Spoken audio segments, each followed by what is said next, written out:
24 گھنٹے کی زندگی میں بھائیو جھوٹ خاص طور پر زندگی سے ہم نکال دیں، جھوٹ نہ بولیں اور ایک کسی کو دھوکہ نہ دیں۔ میرے نبی نے فرمایا میرا امتی ہر گناہ کر سکتا، دو نہیں کر سکتا، ایک جھوٹ کبھی نہیں بولے گا، ایک دھوکہ کبھی نہیں دے گا۔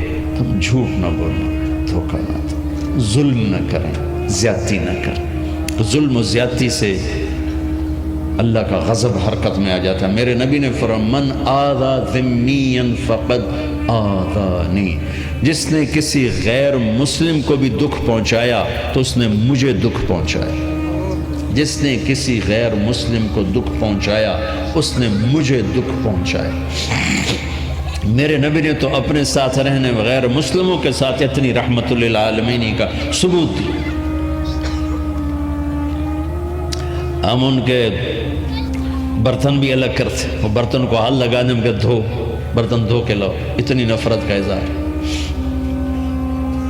بھائیو محبت سے رہیں، اپنے کاروبار میں ہو سچ بولو، صحیح تولو، وعدہ خلافی نہ کرو، وعدے سے پھرو مت، کسی کو دھوکہ نہ دو، کسی کو فراڈ نہ کرو۔ بازار کا دین سچائی ہے، صحیح تولنا ہے اور دھوکہ نہ دینا ہے۔ گھر کا دین ماں باپ زندہ ہیں، ان کے پیر دھو لو، ان کی دعائیں لے لو۔ گھر والے ہو اپنی بیوی سے حسن سلوک کرو، گالی دینا، تانے دینا، طنز بولیاں، اپنے گھروں کو آگ نہ لگاؤ۔ ہمارا جوائنٹ فیملی سسٹم ہے، ماں باپ کو اپنا مقام دو، بیوی کو اپنا مقام دو۔ ہمارا سسرالی معاشرہ ظالم ہے، درد سے کہہ رہا ہوں، ظالم ہے ہمارا سسرالی معاشرہ، ظالم ہے۔ چاہے دیندار کہلاتے ہوں، چاہے دنیا دار کہلاتے ہوں، چاہے پڑھے لکھے کہلاتے ہوں، چاہے ان پڑھ کہلاتے ہوں، ظلم ہے۔ میں کہاں سے اس کی تعویل کروں؟ اگر ماں باپ کی طرف سے زیادتی ہے اپنی بیوی کو بچاؤ، اور کہیں بیویاں ایسی زوردار ہیں کہ وہ گھر کو آگ لگانے پر آئی ہوتی ہیں، اگر بیوی زیادتی کرے تو ماں باپ کو بچاؤ۔ یہ تمہارا کام بیچ میں ایک پل بننا ہے، دونوں رشتوں کو جوڑنا ہے۔ جس طرف بہنوں کی طرف سے زیادتی ہے بیوی کو بچاؤ، بیوی کی طرف سے اپنے دوسرے رشتوں کو بچاؤ۔ ہم اس میں افراط ہوتا یعنی کمی زیادتی کا شکار ہیں۔ کچھ ماں باپ کے پریشر میں بیویوں پر ظلم ڈھا دیتے ہیں، اور کچھ بیویوں کے پریشر میں ماں باپ کو ذلیل کر دیتے ہیں۔ یہ دونوں انسانیت سے دور کی چیزیں ہیں۔ بھائیو اپنے نبی کی زندگی پڑھو اللہ۔ میرے نبی کی ایک حدیث سناؤں، میرے نبی نے فرمایا یہ جو میرے مدینے والے لوگ ہیں نا، یہ بڑے اچھے ہیں۔ ان کے گھر میں جب کسی کی ڈولی اترے نا تو اسے یوں لگتا ہے جیسے میں اپنے ماں باپ کے گھر ہی آ گئی۔ یہ چند دن پہلے میں نے حدیث پڑھی تو مجھے بڑا مزہ آیا کہ میرا تو مستقل مضمون میں بیان کرتا رہتا ہوں۔ آپ نے فرمایا کہ یہ جو میرے انصار ہیں مدینے والے، ان کے گھر میں کسی کی ڈولی آ جائے تو اسے یوں لگتا ہے جیسے اس کو اپنے ماں باپ اور ساس سسر میں کوئی فرق ہی نہیں نظر آتا، کہ یہ ایسے اچھے اخلاق کے لوگ ہیں۔ چلو اگر یہ نہیں ہو سکتا تو کم از کم یہ نفرت تو نہ ہو، لگائی بجھائی، لڑائی جھگڑے، طلاقوں کی شرح بڑھ چکی ہے صرف زبان کی بدتمیزی پر، صرف زبان کی بدتمیزی پر، صرف زبان کی بدتمیزی پر طلاقوں کی شرح بڑھ چکی۔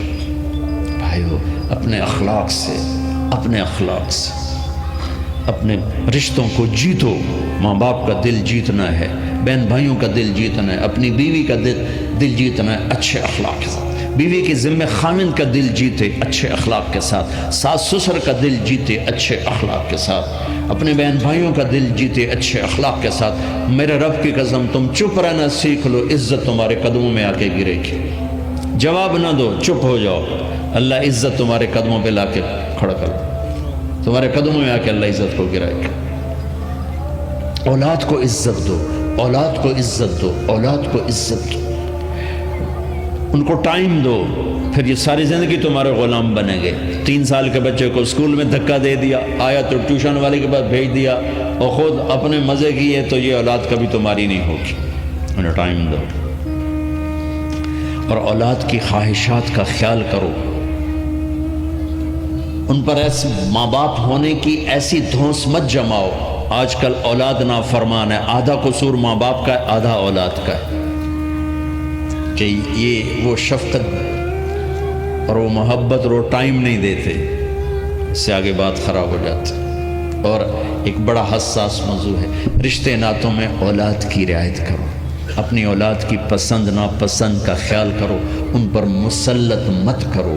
اولاد سے کہتا ہوں کورٹ کی شادیاں نہ کرو، عشق معشوقی کی شادیاں نہ کرو، یہ 99.9% ناکام ہو جاتی ہیں۔ زندگی اور چیز ہے، عشق معشوقی اور چیز ہے۔ اپنے ماں باپ کی دعائیں برکتیں لے کر شادی کرو۔ لیکن ماں باپ سے کہتا ہوں اگر کہیں بچی کہہ دے میں نے نہیں کرنی یہاں، تو اللہ کے واسطے اس کی رعایت کرو، اس کو گائے بھینس نہ بناؤ کہ جس قلے نال مرضی جا کے بن چھڑو۔ انسان ہے، جانور نہیں ہے، انسان ہے۔ زندگی جس نے گزارنی اس کی رعایت کرو، اس کی رعایت کرو۔ اولاد سے کہتا ہوں ایسے لو میرج اور گرل فرینڈ بوائے فرینڈ ہمارا کلچر نہیں ہے، یہ ہلاکت اور تباہی کا راستہ۔ میں قربان جاؤں میرے نبی کی صاحبزادی جنت کی عورتوں کی سردار کا رشتہ آسمان پہ طے ہو چکا ہے کہ علی کے ساتھ کیا جائے گا۔ خبر آ چکی، جبریل آ چکے کہ یا رسول اللہ فاطمہ علی کے لیے، اور حضرت علی رشتے کا پیغام لے کر آئے اور آپ فرما رہے ہیں انشاءاللہ۔ ہاں نہیں کی کہ انشاءاللہ، ہاں تو ہو چکی ہے، انشاءاللہ ہاں کیوں نہیں کی، ہاں ہو چکی۔ آپ کو سبق سکھانے کے، ہمیں شریعت سکھانے کے گھر تشریف لے گئے۔ فاطمہ بیٹی علی کا رشتہ آیا ہے، ہاں کر دوں۔ اللہ اکبر۔ جب جبریل آ کے بتا چکے ہیں کہ یہ رشتہ ہو چکا ہے آسمانوں پر، اللہ نے کہہ دیا ہے کہ فاطمہ علی کے ہاتھ میں دی جائے گی، پھر یہ کیوں پوچھ رہے ہیں بیٹی علی کا رشتہ آیا، ہاں کر دوں؟ ہمیں سکھانے کی کہ کتنی بچیاں سسک کے زندگی گزار دیتی ہیں، ماں پیو زبردستی کر دیتے ہیں۔ کتنے بچے سسک کے زندگی گزار دیتے ہیں کہ ماں باپ زبردستی کر دیتے ہیں۔ بھائیو اللہ کے واسطے شریعت پڑھو، دین پڑھو، نبی کی زندگی پڑھو۔ حضرت فاطمہ رضی اللہ تعالیٰ عنہ کا انکار کرنا تھا، کیا خیر آج کل کی شریف بچی بیچاری چپ کر کے کہتی تھی کہ جی میں ماں پیو دی مرضی، تو فاطمہ جیسی ہستی کوئی تصور کر سکتا ہے؟ کہیں گی نہیں، وہاں سے اقرار ہی تھا، لیکن ہمیں پیغام دینا تھا، سکھانا تھا کہ یا رسول اللہ جیسے آپ علی جاؤ لوگوں کو بلاؤ، پھر لوگوں کو بلایا، پھر آپ نے نکاح پڑھایا، پھر رخصتی ہوئی، بلا کر آپ نے فاطمہ کا ہاتھ پکڑا اور یوں علی کے ہاتھ میں دے کر کہا علی تمہیں نبی کی بیٹی مبارک۔ آپ نے فرمایا فاطمہ مجھے جو سب سے زیادہ محبوب تھا میں نے تیرا ہاتھ اس کے ہاتھ میں دے دیا۔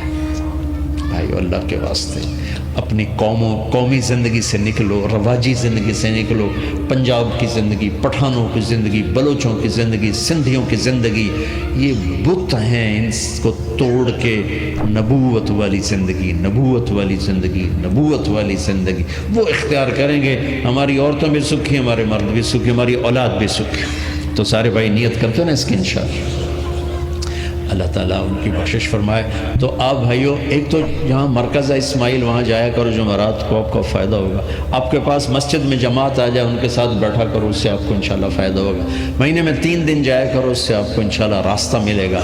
اور دعا سے پہلے اگر کسی سے لڑے ہوئے ہو، مستورات میں کوئی کسی سے لڑی ہوئی ہے یا آپ کسی سے لڑے ہوئے ہو، تو کہ میں ہاتھ جوڑتا ہوں، مر جانے والی جگہ پہ کیا لڑائیاں، معاف کر دو، معاف کر دو، معاف کر دو، اللہ پہ چھوڑ دو۔ اپنے نبی کے ایک حدیث سنا کے دعا کرتے ہیں۔ آپ نے فرمایا مدینے والوں سے، مدینے والوں میرے بعد تمہیں تمہارا حق نہیں ملے گا، کیا کرو گے؟ کہا ہم تلوار اٹھائیں گے، حق لیں گے۔ آپ نے فرمایا اگر میں اس سے اچھی چیز بتاؤں کرو گے؟ کہا جی کیا؟ کہا حق کے لیے لڑائی نہ لڑنا، چھوڑ دینا اور حوض کوثر پہ آ جانا، سارے پورے کروا دو۔ اب یہ وعدہ مدینے والوں کے ساتھ نہیں ہے، یہ وعدہ ہر اس امتی کے ساتھ ہے جو جھگڑے سے بچنے کے لیے حق چھوڑ دے۔ اپنا حق لو، کوشش کرو، لیکن اگر لڑائی کی شکل ہے واپس ہو جاؤ کہ یا رسول اللہ آپ کے حوالے۔ آپ نے مدینے والوں میں ہمیں بھی شامل کیا ہے، جس کا حق مارا جائے اور لڑے نہیں، چھوڑ دے، صبر کر جائے، میرے انتظار کر آنکھیں بند ہونے کا کہ میرا نبی تیرا وکیل ہوگا اور اللہ جج ہوگا، ان ویکھیا فیصلہ کہندا ہوندا ہے۔ پھر تم اپنے حبیب کو اپنا وکیل بنا اب معاف کر دو، عورتیں بھی معاف کر دیں، آپ بھی معاف کر دیں، گلے لگو، امت بنو، محبت سے رہو۔ کیا 4 دن کی زندگی میں نفرتوں کی آگ بھڑکانا، محبت کے پھول بکھیر کے چلے جاؤ۔ کیا ظلمتیں پھیلانا، اپنے حصے کی شمع جلا کے چلے جاؤ۔